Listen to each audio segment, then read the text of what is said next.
folofon fatala fatu mai moanga la tunu ule ne fiafi malor ngalu lu malor tawa ta ifai mtiute e pe sa fai va yelu tatu tunu malor ngalu lu malo foilo sa klama sulo lama per masani tatu mafuta ile mana vo fe au mangalu malor fatu tol ni asuseta ya ara ole amara silu morkan yo mo fu yasu fu fa ese tawul ni yasu timula ya pe timula ya to nga tawale tele ni mawadi ma ya ile fi ba ngo ile moi mai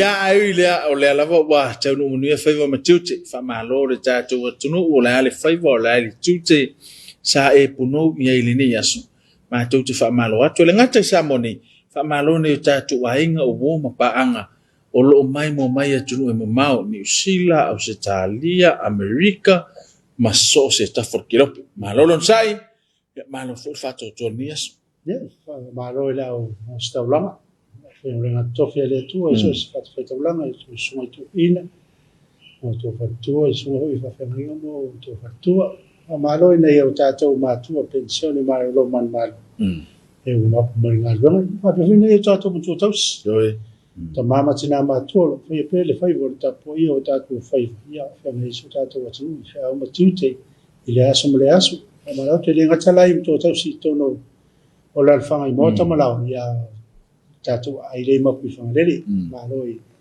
tato ta poi ngal lias pa malo atu chai o le tato tunu chai fa malo ya linga tata po nga malo la fionga la malo mal masifo fa pe fo sul fono sui tofia mal fatua ya fa malo fo ile to mai tai pale mia mar ka peneta fa pe fo fon fa talai mal parliament esa fa nga solo presiting al parliament ile so ya ta penai mo fa tu po la so ya tai po sa so leves tu ngale o suie no man malo mai palo tait ya fa malo lon sai fa malo fa to fa malo mtanga luenga le malo company o business tu moti ila to fu tu mala unanga awasio tato tu malo lon sai mai se yo ne tato pa ya malo mtanga luenga business ala mulu malip ya fa fu le company le SOS malo i fa o mga luenga sa fa ni lias ya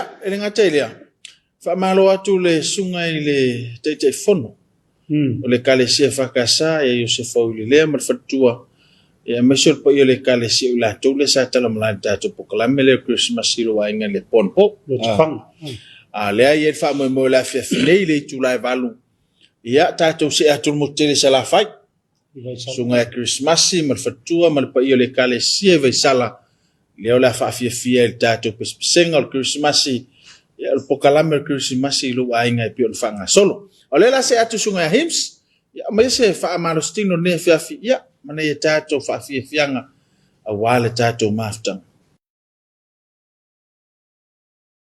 Now come to the stage, you got the power, the leg, and then you got the upper body. Now we put it together. We put it together. Two exercises le lua. Le kufa kasi le vai my upper body. You can see here and a deadlift here. Lame renga fang deadlift. Afa pe malo deadlift. Ela korkaka push para deadlift. Pe ela ko vai la ron fo. Ela korkaka push so when you do a deadlift or pull down so you can see lewa kufa kasile the legs and upper body. Okay, yeah, you can see why they do a deadlift, because you hold it. For example, if you're not doing a heavy weight, lift it up. I'll just push him over. But when with the deadlift, you're holding your body like you're screwing your body on the ground. That's why you do a deadlift. So, and then we go to your chest. One more for your upper body. Exercise is life. Famarstino Oleola.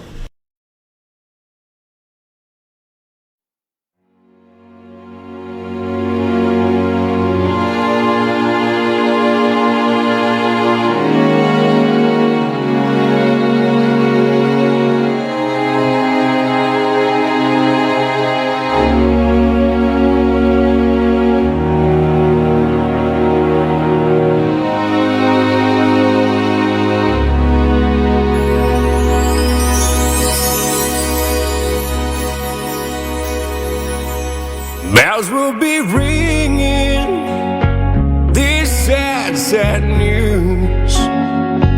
Oh, what a Christmas to have the blues.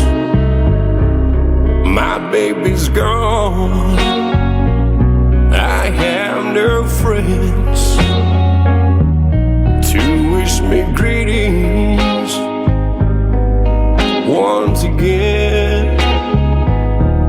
Choirs will be singing Silent Night, Christmas carols by candlelight. Please come home for Christmas. Please come home for Christmas. If not for Christmas, by New Year's night. Friends and relations sing salutations, sure as the stars shine above. But this is Christmas, yes, Christmas, my dear. That time of year to be with the one you love. So won't you tell me you'll never more wrong? Christmas and New Year's will find you home. There'll be no sorrows, no grief and pain, and I'll be happy, happy once again.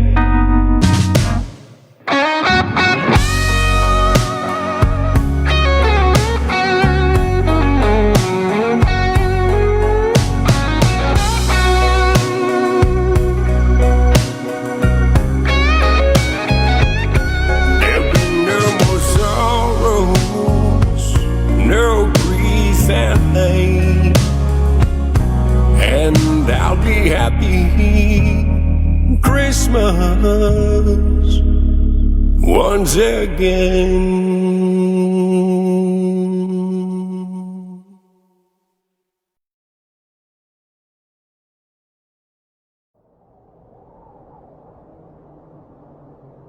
Oh my tatolotu, oh my tatolotu, oh my tatolotu, mafa afita.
my tattoo, my fire of fitai.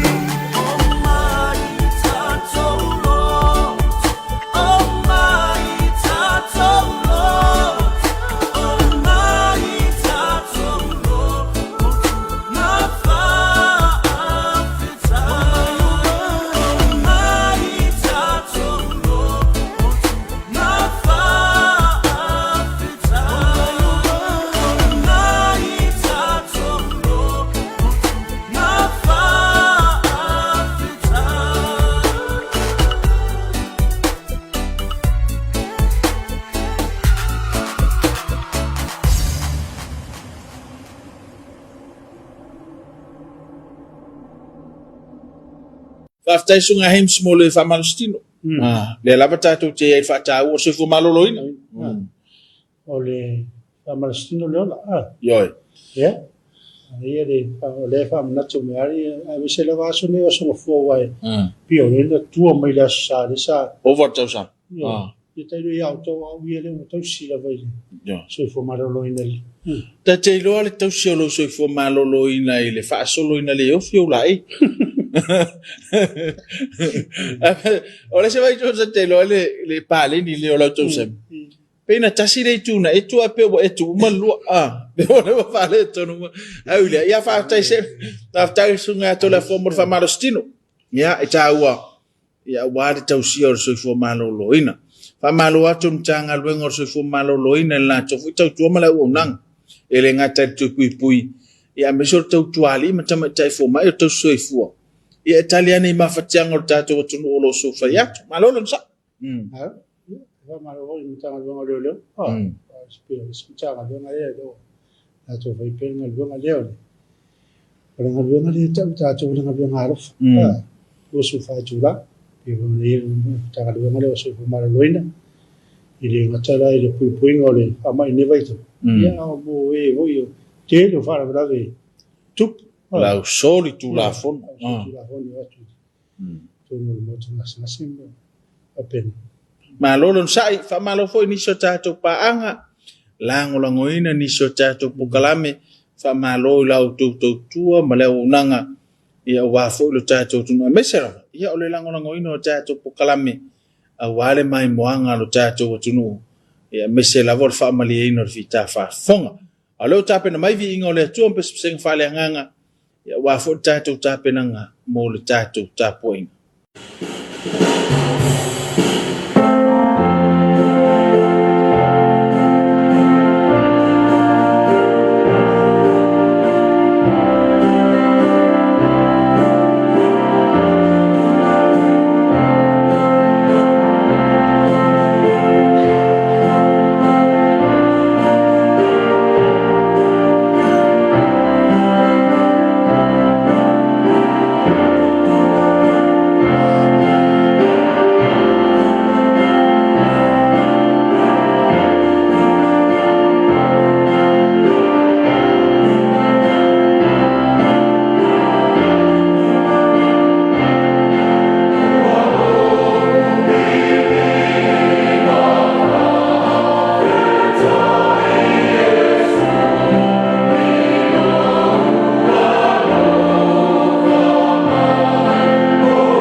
ia nisi na o inga ma pespenga fale nganga pe ona mai mo ma sila mai tato tunu ia au tato ia ni vai ngol tato pukalami au tape na tato fenga lot ya o tape na mai tato fenga lot sa ni le o kirsen yo na ro ta inga le sunga le fai fa no fai o pe te si fa pe ina le tu al fa fong anga le tunu a wale tato tapo inga mo le ne fa smel mai mo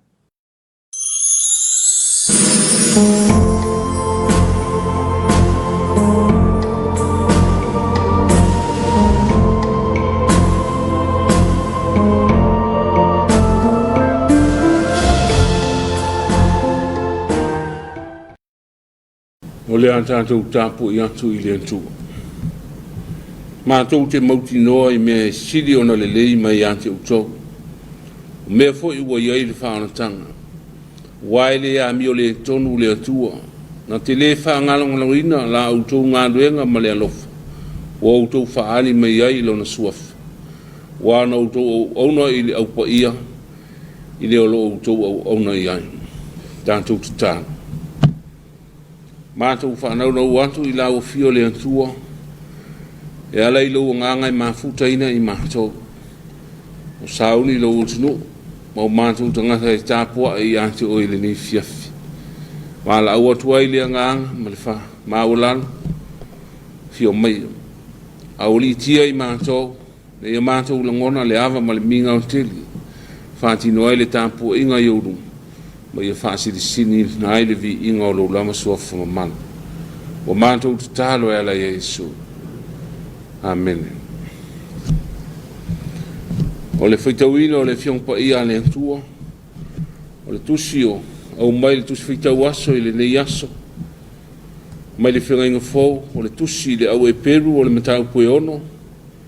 O le whuipunga mua e whaangata i le sifunu ma le lua. I tai o le au whaitauina na ani nai whai upu. Whawhonga ia fionga pa ia le atua. O le mea lea, ia tātou tuua ia o awa onga mo mua ke riso. A ia tātou whao o antu i le wha anto o toanga.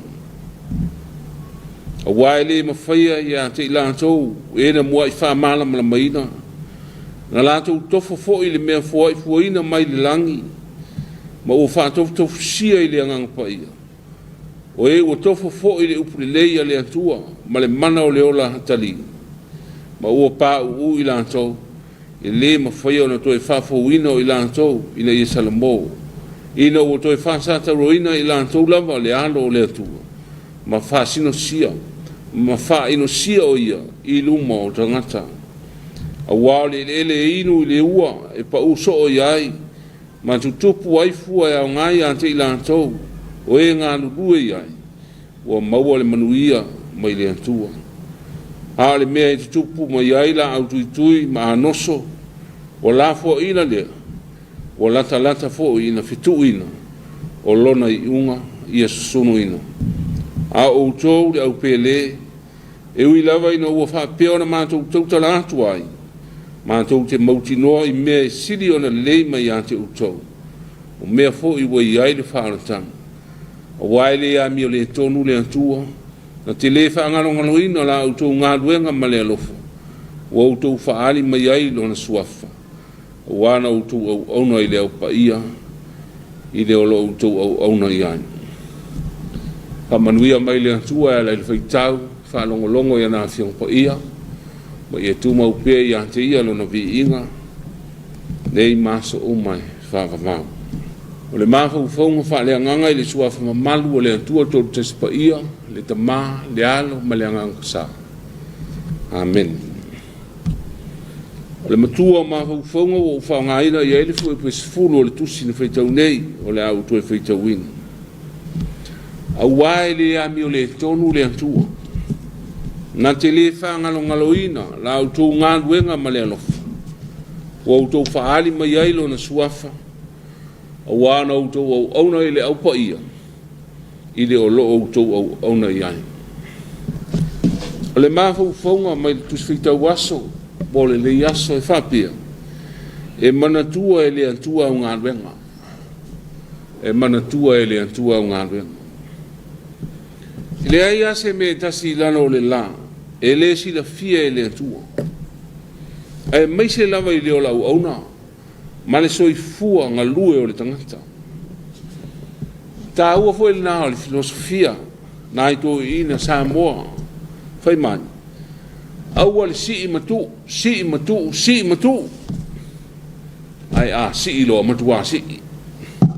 O lona ui. A ua whai loa matua whai. A ngā lue matua ngā lue. Ngā lue fia fia. Ngā lue manosi. Ngā lue whamao. O lo sila le antua. O le ngā tonu lea. O iloa mai le whantu nunga. O iai le amatanga o le mtabu sa whaitaui. E peru e ono alona fwoi mua mua. Whai mai.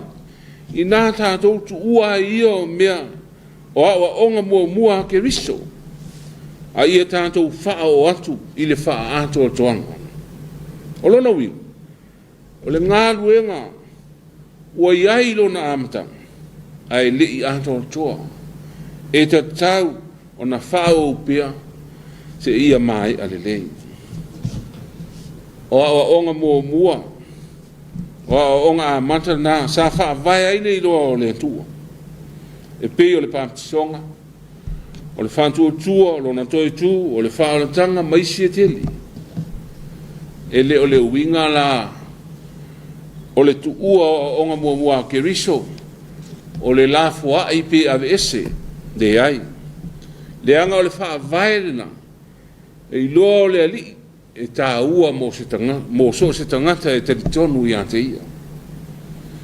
I o le lawa i loa le urua i a onga le. A e fia wha ua upere ngā ruenga o atu lea. Ina se ia i loa antili, ma wha ato toa ina le i loa o le ali, e tangata uma. A ua o le ato o toa o le i loa o keriso, e so se kerisiano fa maon o le tali tonu lava lea ma le whantua tua mautino i le tūlanga ese ma le tūlanga sili ese o le li i mea wa o ia o le o stauranga sili e sili a ngelu o ia o le whianginga fōu o sui ai le whianginga tuai o ie su fōu i o le taunu unga ma le atoanga o tūla fono oma o le whianginga tuai e anga o le mele u tupu. E iai kerisiano, tangata i uteia ua li liwina, ma ua avea ma kerisiano ua i loa le ali. Ai ua toe fo'i le whae uteia. Ia, ai lava o la ngona whane tangata e whapia, o lātou tangata filifilia, tangata saosi, whiangainga ma le tua. E iai o lātou o staulanga. E iai fo i tū la fono a mose. O lima ta ita ina ai le ola. Ai lātou te leo mana malama. O le sili ese, lea o ke riso i mea onga. Ono o ia watula i mai, i le whengainga fōu e sui ai. Ma whaano o tua mea uma o le whengainga tuai. A o i tonu i le wana lea, ua whaavatu i ai, lea vea ma kerisiano tali tonu whamao. Ma pā uli ai ma le ngā ruenga o atu, e te tau ona whaau o pēr. O wā le whete na i o langona, ma le tau whawa senga, po le kerisiano e sili po le iutai. O le wha mao ninga na nā o le wha loto na tolua, ma le mautu o le whantua tua i le li. Ai au fo e na i loa. Po le iutai, po le kerisiano, po o aila. E wha lango tangata uma i le li. E ola fo i tangata uma i au ngā mo ia. O le kerisiano fai mai le kristana. O le tangata ua tofu i le mea fo ai fo ina mai le langi. O lātou ua tofu sia i le angang pa ia. Ua lātou i loa le upu le leia le antua, ma le mana o le ola antali. Ai ato e solo muli loa, malu ese mai le ali. E peo na whaia i utai a kerisiano i uto e solo muli le whai utai. O le nofu ale nā o le tangata ia, ma wawai ese ia mai le whamanga longa aleli. O lona uinga fo, ua nofu ma toi whasaan tauro o le ali, e pei lava o tangata i utaia, sa lātou whasio tio i. Ai tasi alfa o le tanga. E le toi whasa tauro ina whanua le ali. ele ai se mea ele mawhai ele antua peita ele o iai se wha mo seisi keriso mo ila anto o wha au pea o na loto maa ma te ena le osi tau langa sili o le tangata ngalue lava ia ma tu mau le ali o na lona wha tu e manuia ma fua tele mai fua ngā e pe o le whanua wha su ma wha lafu le muina e le timu po le ua i asa o le alu i le ali to e Solomon ai tu le ngā nuenga na wala uina ian ya o le alawa o ta umeli tau e tu sa ma le whanua na a ngoso ma wau tui ola e le matia e le afi wai le aise me le lei o mau mai e whai ule maka whaunga o le tusitala e pe o na tau tala lei i le whai upe iwa ma le sifu ma le lua le mo ngā o te tele mo i lātou o whai kisau i le nei tusi ma whaau au na lātou wao atu pēra le fionga le antua ma le taritonu o le soifua ngalue wha maoni o le a fua mai mea siri o na lelei o atangi ai le alofa whaola o keriso o ngānue ngau mawhoi lātou te whaia e whaia lava ma le taritonu ma le mautino e le ngalo ma e le lilo fo i le antua so se au nanga lelei e whaia e so se tangata awa fai mai le matua e le a mio le antonu le antua na te le wha ngalo ina la utou ngā luenga ma le alofa ngā luenga o utou wha ali o tuwailo na suafa wana utou au auna i le au pa ia o lo utou au auna pia lava ia ta moa o le fi au leo le tana le lei mo tātou le lei fiafi tu lata i tātou le asu fia o le soifua mai o le whaola au le alulu i luma i le ali to e sole munu i tua i lou lava i loa ma lou tele tanuma au a fui e te whaavasenga ina po ai usili po oe po ai po oe o se kerisiano po oe o se iutaia au a le mea ua tupu le malo o lea i whai atu po le fast po le HRVP po le ala tātou te wha lango umalama i le li e toa tasi tātou te ola umafo ma ngā lulue au ngā moi le ala ngā luenga le ala utufinga le ala le vaenga wha upawhai ngā lue ma wha au i a anto tolo wala uina ma ta ua ngā aina moni oe i luma o le silo whanga le antua e mana tua e le antua au ngā luenga le mako whaunga le nao le lias le mea le au soe yo tu mauri fili nga ma le on sa i mo mea sidi e o lava i le au wai le ami o le tonu le tu na te le ngalo ina fo i au tu ngā luenga le lei o fai ma whaalinga o lona suafu pa i fai le ngā luenga le lei wha au ai pia te ia wha anto ina wha pei fo i o le alofa o le tu na ia ofo mai eilo na lama alo peli e osi le tāulanga whaola o le tāulanga ua anto toa mo oe maau ma tātou uma ina ia tātou wola manuia le anga ia i le asa Christmas i le soifu o a Iesu amen o le a tātou pese i le atua o le pese se lau fitu fu manfitu se lau fitu le pese a tātou pese ai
Tātou te tāno, tātou wifo ma te tāno.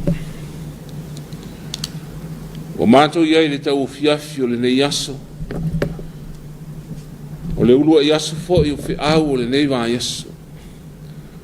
Wa ngai atu pēle sā o le atunu. I le i unga o whi au o le tapusanga.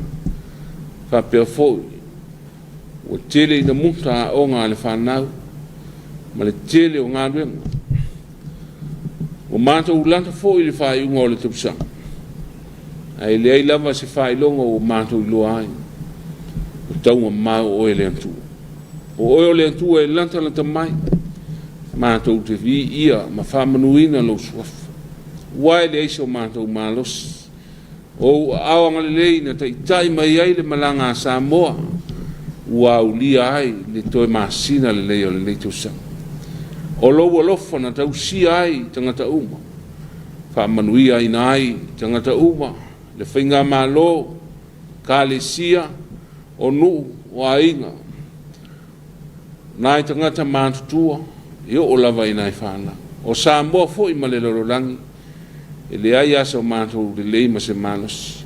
O mea ua mātanga o fie, ma whamanuia ina ai le ola o tangata uma. E o lau fio lava lea le antua. Mātou te whawhitai ai. Whawhitai lo wanga le lei, whawhitai lo alofa tele. O lau te inga mana i te soi fua ma le ola, ma i lava i le amatanga o le leitausang. Le ua tu vai le toi māsina. Le ai ase me o ngase. E ui ai na vevesi, ona o le lonto lava o le tangata. A o lou lavanga le lei le antua, e whaalia pēa i lo mātou uola i so uma. Whawhitai tele. Whawhitai lau tau singa, i le soifua o tangata, i mea e tausi ai e so uma, o au fua, walo lanto uola i le tino. Whapea fo i mea lofa i le mahau whau mo le whantino ino o whiau mga rea. I le i tū fo i whale anganga whawhitai le antua. Mātou te langona lo mātou vai vai, e te whau penga ina pēa i mātou ma tangata umu. Wā so se mea le lei e whai e se tangata. O whaalia atu ai lo finangalo anga le lei. Ma o lea fo i lo finangalo mo i mātou uma whawhitai le antua, i au mea lofa. Whawhitai lo maruti o Samoa, o mai le neitai. Ia, le ia se mea o ngā se, e ui lava i ei taimie. Tō whātau tau ai matangi, maisi o le telo timu. Siri lava lo wanga le lei whaalia. Lo walofa i le atunu, le whainga mālo, ta ia le malo, e mai se foi o e kālesia, le lātou foi pito lāutos. Ia o le malmalunga, a li ma whaipule i te tono nu ma fia. Ia mai se foi o le file mua ai. Whapo ngai lava o e le antua i me le lei. Ia whawhitai foi wai ulu. Te o mwhai o whanau le nitu sanga, ia le foi wā ngātu ki te leo whiau, tū mau lava lau whamanu i e le antua. Mea le lei uma e ti whaia, i te ngata ma le lei atunu ai maisi o le lololang. Ia vi ia lo suafa, whawhitai fo, e ui ai na te tele le whamai, ia o malutia pesa moi o aonga lei. I foi na mātou wala a inga, i atunu e mamau, ia mātou te leo whalongo lava i si tala whanoa noa. O malupea le tai, i lau tau singa, ma lau leo leonga i le soifua ma le ola. Ia manuia foi le itu whale anganga o tangata, ia mātou te teritonu lama, lo mātou i loa soifua lava oe le antua, e te whantasi mai, ma e mafuta mai ante i mātou, e mafua ai o na maua, tō am while mu, ma whai ai pia ngā ruenga, le lei, mo le anga i luma o le tunu, mau tangata. Whaasirisiri le mātou whawhitai, o le tāulanga wa umo na whaia ala ia kerisio Iesu. O le tupu wanga i atu le au kerisiano e whamanatu lo na soifua mai. Ia mātou tatalo le antua, ia tu mau la o fio le viinga, ma le whamanu ma le pule, nei mas uma e whavavau. Whamangalo mai mātou ma lo otunu antoa, wai ui lawa ini le lei mātou tatau mwhaifa, o i mātou lava o tangata se. O tangata ngā upule, ma whaasiri au pule i lau whingaloanga le lei, i le tele o aso le mātou wola, e whaalia ia mātou me whai, ia ma le tele foi o le mātou wola, whaamau o le lunga ma le le whaamaoni, ala ese, o ngā lue ngā le tangata, ese se i lava le tua mātou tatalo, ia e whaamangalo mai sa moa mo tangata.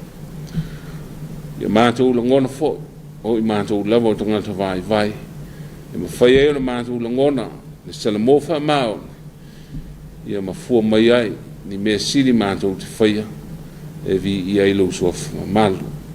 O mātou te talo, ia ua mātou tu vai le whai ungo le nei tau sanga. Pe i lava upu māsan, ia o iei pia le fili. E ono lamati ai le malanga ma le e ai le folang. Mātou te talo le atua i la ufio, wha ma malu o ngā lei ma pui pia sa moa, wha pia fo i le lalulang. Ina ia aulia le aso fia wha manatu e le au kerisiano le soifu o mai o Iesu le tuku. Mātou tu tālfo i wha manuia le atunu. Whai ngā mālo, ia maisi fo o le itua ngai le mālo. Ia la ngona e tangata uma, le fide mua lau o nganga po i mai, ngā lulue ai pia e wha au au, au e tō fia, ma wala uina iai lo mātou uola. Ia wha pia fo na mātou tu tālo, a pia fo i le ngā luenga tausi, e ka le sia e fiele, e atunu, ia ngā lulue ma pūna nou pia. Awane i mate le ngā luenga, a wale so i fua whale a nganga o tangata. Ka manuia tangata uma, fi ahura, fi au ma ngā luenga o fia ngai ana. Ia maisi fo i wha manuia nai wha nau, di tāpua inga maua nai ta mamati nā mātua, o mātou wā inga. Wha manuia le tunu antoa, a ngā le lei le lololangi, ma le wha mai e po ia i lantoa. Ia tauru e iei lava le taimi, manu mālo ai lo wanga le lei ma lo olafu. O mai lo nganga, fo lau pia mai mātou, i tō e aso le nei tau sanga ma le malanga. Ia malutia fo i sa mo i o aonga le lei, ia maone whengita, mani pua ngai e whia ngai, ma i lantou i tō e aso le nei tau sanga. Ia mātou talo le antua, tātou au ma oe, ta i tai lo nganga ia mātou whiau, ia malo mātou wola ngā lue, mātou te whaiei mea sili e tusa o lau whirangala, ia matu maua i pia, ma pale i lau tua whamamalu le vi inga e whaavavau. O mātou te talo ia, ma le tero te talo te ito tasi wo fuantu, ia mo le lalolangi a toa, ia iei while mua lau fio le antua, ia maisi fo le anga le lei o Iesu ke visolo mātou li whaola. A whtanga ma le anganga pa ia i lunga o Samoa ma le lololangi ato nei maso umai o le whavavau lama. Amen.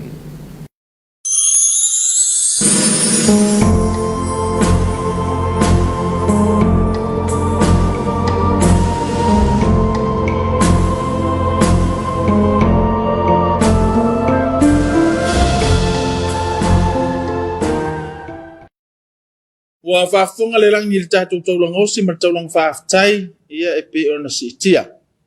Whaelo fisa o anga Kirisiano ia masui o le tātou kālesia mesa o le tātou tunu lalo taita inga sunga ia pe teu se iuli ia ma tātou o si taulang. Whaaftai tāru sanga vi ingo le tua ia sili ona whaafetai le whaamalosi ma le whiau o le tala le leo le nefia. O le lei me mantua le tua o ngalba? Mana ia. Nda le lei le folfolene sunga ia pete. O le mana ia o le whiau. Ele aia se ese o le whaamalosi er tusile ia e peru. Ele vai taimi le lau Kirisiano. Ma nefu vai tau. Awa o a lava whaafita auli o a whainga tau le ola tātou te whenga. Oa ne inga sero tātou wola ngā lulu e mole atu. Tātou whinau. Awai mana tua ele atua lau ngā luenga malo wafu maling. Ia whaamanuia fuli atu.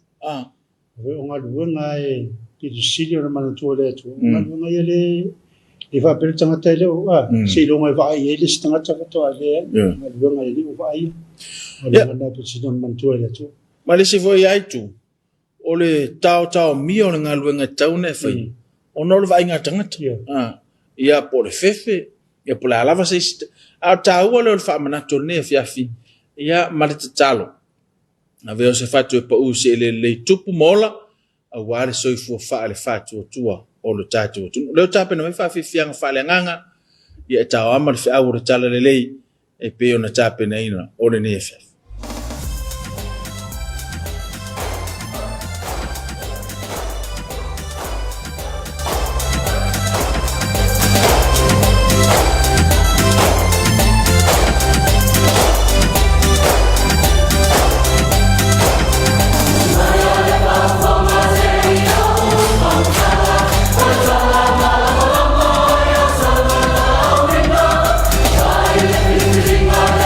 Sing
sa ili ipai vai lau tau tala na e tau mo ita o na ulu ulu whaku mauana ia una o oe ulu tamara te lo fai a te oe ulu tamara ulu ia te nei lo leo mau folinga te tau a beina oe ulu tamara ua utu pua e maluti mamosi ua ua unga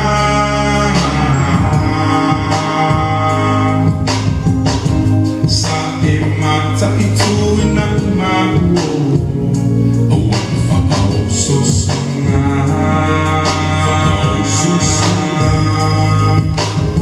na e oa ia lo whaiso se tangata ua o matua nei o te leto e te ate se laka ia una o oe ulo tamara o te lo whai a te oe ulo tamara o lo ia te ate nei lo leo mahu folinga o te tau a beina oe ulo tamara na e whana whana mai na utimuna na e whawhaina na ua ule lava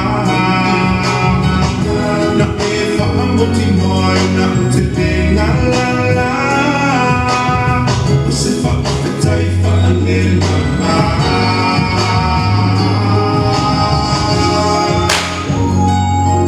na o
ni sina fa fianga fa le nganga pe ona mai mo merja to tunu ya o tato mafuta ni fiafi yo la to na wanga mota malawa to na le saung le mu la to fu na wanga mai fi awol po ya se to na tato ma tala ni vai tau ya e sau lava le ai filo mai ma le ti apolo ya fa se lo tato wola o le tulanga le tau ya na to le lava tato te ya ile lo fo le tu awa fu ni vai tau tu so lo tato ya ile vai tau ti mu ya o le tato te vai la ngale tu ai se fo le vevela le wai swing le tau le lo le ya le malu wa ya po yo le mani le malu po ya me tato te lo le mala le tu so tato tu mo ya va pe e te lo te mi so tau e la pta ia ti mo mala lo si mo pe ya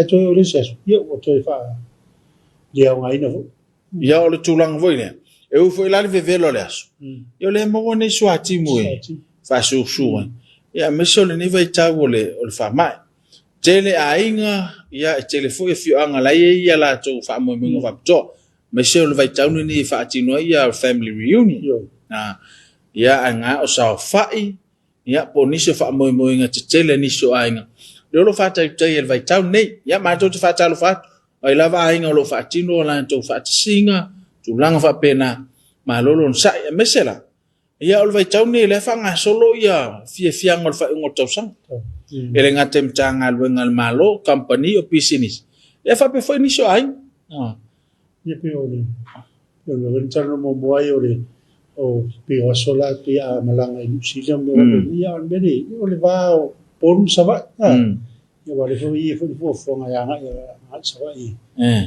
mo ni vai tau so de tau za to was fi ya o tau o fo ini a velo tatu no na fiang mala tu poi fa fi tau o tau o saunga le mu tatu fa tete mantala au tatu ya ni vai tau lo tapen mai fa ya fa si silang fa la wi tele fa yon tau no mai po kalama sula lama na tu mosila fia la tu fa si silanga sa mo nu ia pa ia mo sa ele avea ma to te fa tu lo ya fio anga i polu masavai manono ma polima o fata faita ulanga e kalesia e fakasa e kalesia metutisi e kalesia katoliko e kalesia mamona kalesia fa potonga le tua maisi to vini na fa soa tu yai tusi lulu ale nei e kalesia e fakasa i vavau fatulo ono ole a solitu ele au fainga luenga ale nei au lotu o to maota malawa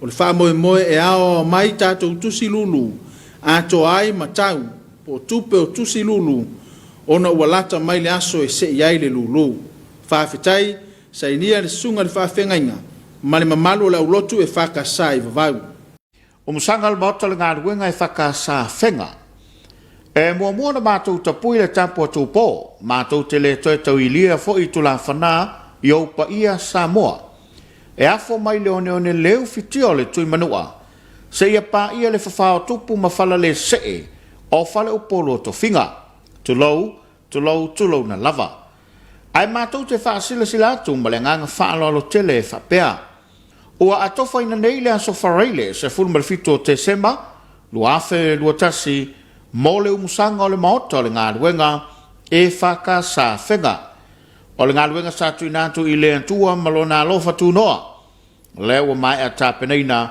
o le ala ma le mila sa whengai ma le matua whaiva ma le inga sa le malama o le mātou te wala au whaalolo toa i taulanga soifua lupe whaalele ma le mamalo le inga sa le vi o lo tala whaauto i so se vaenga o Samonei whapea tunu e mamao e whapefoi tupu mai e tula toa ma pona o ma lau whaito whao le neinu o whenga. O lo ngā lulue ma tautua i so se kāne sia, e susu mai, a whio mai ma tala mai ao, se o tātou pāti patia le lo whao le tua, ona o le nei ngā luenga tele o mai a. O le ngā luenga le tua na matalia o tautua a, ma nei o tātou mātua, o whai langi le tulinga sia, a o le nei o mawhai o na tātou whao o wina. Por kalamo le aso, afa le valu le tai ao tau nuu le au vala au lia. Afa le iwa i le tai ao a mata le sauninga lotu. Tātonu le tula sifulu ma le lua, i le auli whawhiawhianga tau mawhtanga ma whaalolonga. Tā le tula e lua, lo tānu o ma whaamanuia. O laupu masania le altuspaia, a whaia ngalo o Yerusalema i lo loto, i a pipi ane i lo lolo whaiva. Ta talo i le lofa tuno o le tua, tai tai atu lo tu soi whalau le lei ma le lange mama, a wale aso tau poina. Ma le nganga whaalalo tele, sunga Reverend Lua Penenepo, ma le whaletua ia whaalatanga, ko meeting alue ma le whakasa ia whenga. Silsilanga, whaapaia ina o le malu tā puai e whakasa maota. O le ale le paia whaava atiwa au loloa, o paia ma malu whaaleanga nuu, whaale tala le lei. Le a mata mai leo ne leo fitia, le mata saua le tui manua, sa ia pa ia le maota o le tamaitai o nā whanua. O le manu e leo ia. O le au le toi utu vai lepu la iai. Ai o le au utu vai lolo. E pei o fo lau ngā li tonga. O sau fia le nei le manu na moe afusia. Ina watini lau o le wha moe sa la vasi iai le e karesia. Le wha moe sa fau ma o lolo pito ai. I le tele o aso ma tau tūni matai. Po fea se lao le a tini tau wau ai o mātou mo onga. Ale o tini pa o le auto e pei o le whai vai. O tū nei le whai la, vi ia le atua. Whaafitai te talo, whaafitai ta puai. I le awa tele mātou te wala au whaaroa lor tuai. Ialo matama whanau, o ainga, wo mai masani ale nei e kalesia. Ina ia fio mai tātou te moni mawina, ma patipatia le alofa tū noa o le atua. Ina wai umare manuia le tātou ngā luenga, e ala i malu tā puai. O lo tō wafio mai o le amau alunga, malo ari iai li wha moe. Por kalame, aso luas malua, te sema luafe luatasi, tari ainga male posiva.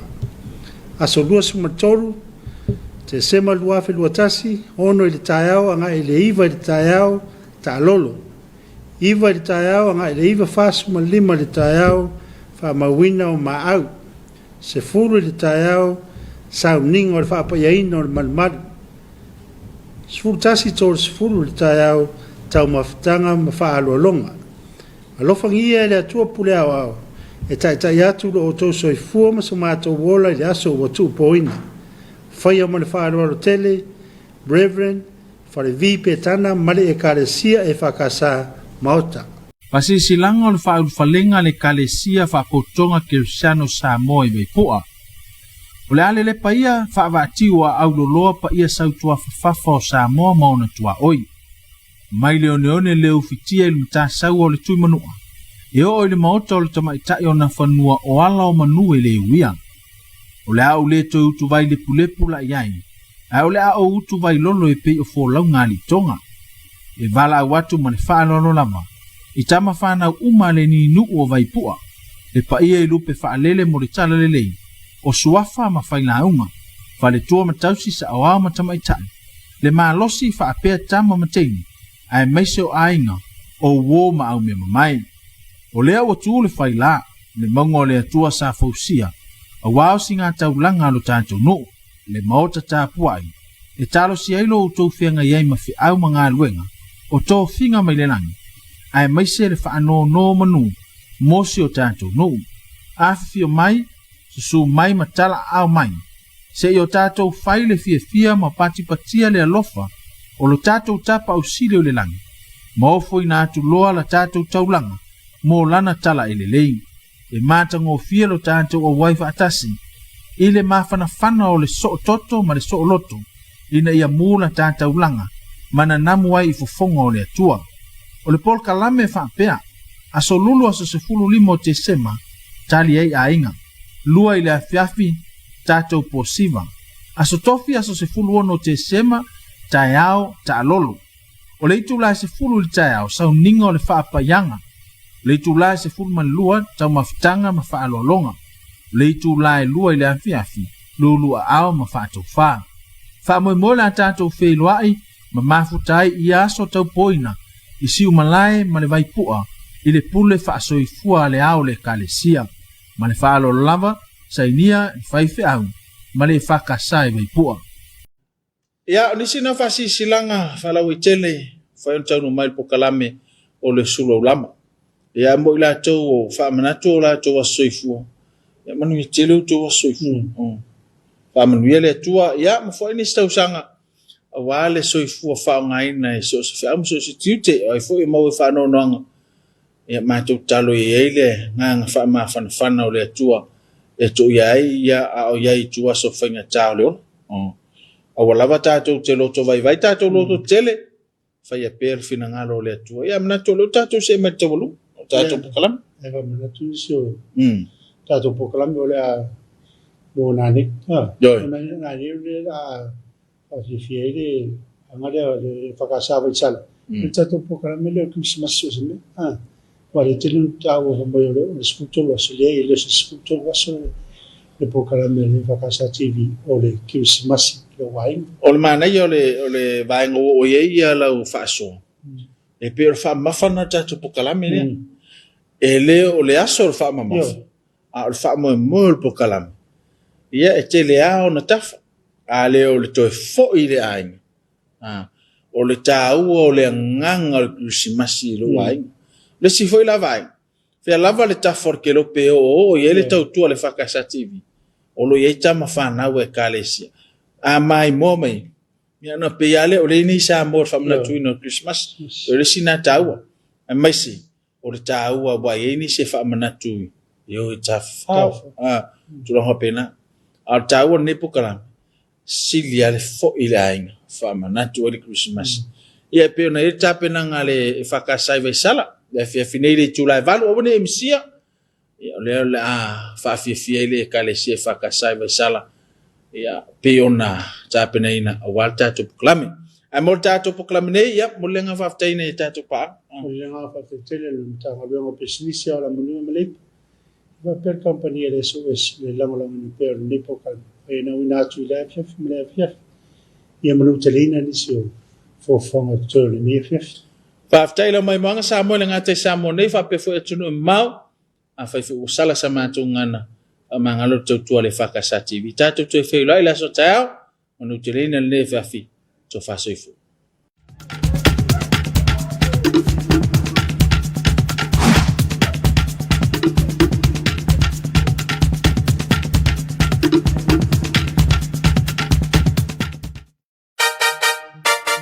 mai mo ma fa fonga ile polo kalame o le Krisimasi ilo ainga ilunga o le TV lua I pese-pesenga masiva whaalenganga awale alo atu le Krisimasi o le nei tausanga.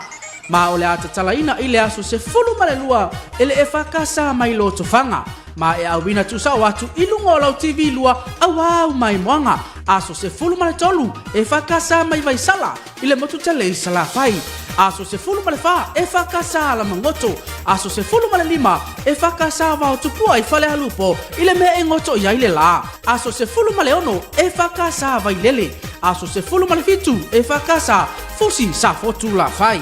Aso se fulu male valu e whakasa lufi lufi. Aso se fulu male iba ta noa o leia. Aso lua se fulu e whakasa sa matai tai. Aso lua se fulu male tasi e whakasa le au vaa. Aso lua se fulu male lua e whakasa fausanga. Aso lua se fulu male tolu e whakasa vai vase tai. Ai taua lunga e le whakasa mai papa sa taua mai le motu tele i sala fai. Ua mawhai on awinatu ona ole langalanga malusi mai. Ole matanga luenga o whainga whaiwa ma whaatoanga. PSL Limited, Vaisala Hotel, Savo Commercial Bank, Male WT Media, Awane MCA. Keep watching on TV2. Merry Christmas!